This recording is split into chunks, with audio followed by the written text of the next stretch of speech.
Hello guys, welcome to Nandu's kitchen. ಇವತ್ತು ನಾನು ರವೆ ಉಂಡೆನ ಮಾಡ್ತಾಯಿದ್ದೀನಿ. ಬನ್ನಿ, ರವೆ ಉಂಡೆ ಹೇಗೆ ಮಾಡೋದು ನೋಡೋಣ. ಮೊದಲು ಒಂದು ಬಾಣಲಿಗೆ ತುಪ್ಪ, ದ್ರಾಕ್ಷಿ, ಗೋಡಂಬಿ, ಬಾದಾಮಿ ಎಲ್ಲ ಹಾಕಿ ಚೆನ್ನಾಗಿ ಫ್ರೈ ಮಾಡಬೇಕು. ಆದಷ್ಟು ಫ್ರೈ ಆದಮೇಲೆ ಅದೇ ಬಾಣಲಿಗೆ ರವೆ ಹಾಕಿ ಚೆನ್ನಾಗಿ ಫ್ರೈ ಮಾಡಬೇಕು.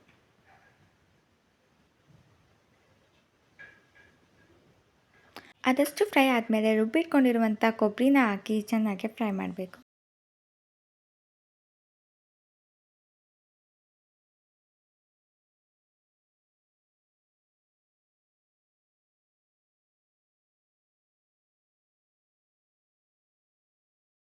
ಆದಷ್ಟು ಚೆನ್ನಾಗಿ ಫ್ರೈ ಆದಮೇಲೆ ಪಕ್ಕದಲ್ಲೇ ಒಂದು ಪ್ಯಾನ್ಗೆ ನೀರು, ಸಕ್ಕರೆ, ಏಲಕ್ಕಿ ಹಾಕಿ ಪಾಕನ ತಯಾರಿಸ್ಕೋಬೇಕು.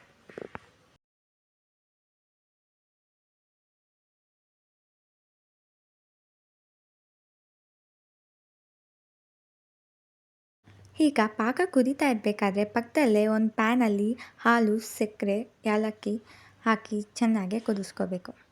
ಹಾಲು ಕುದಿ ಬಂದಮೇಲೆ ಅದನ್ನು ಒಂದು ಬಟ್ಲಿಗೆ ಹಾಕಿ ಎತ್ತಿಡಬೇಕು. ಈಗ ಸಕ್ಕರೆ ಪಾಕ ಆದಮೇಲೆ ಹುರಿದಿಟ್ಕೊಂಡಿರುವ ರವೆ, ಕೊಬ್ಬರಿ, ಡ್ರೈ ಫ್ರೂಟ್ಸ್ ಜೊತೆಗೆ ಹಾಲನ್ನ ಹಾಕಿ ಚೆನ್ನಾಗಿ ಫ್ರೈ ಮಾಡಬೇಕು.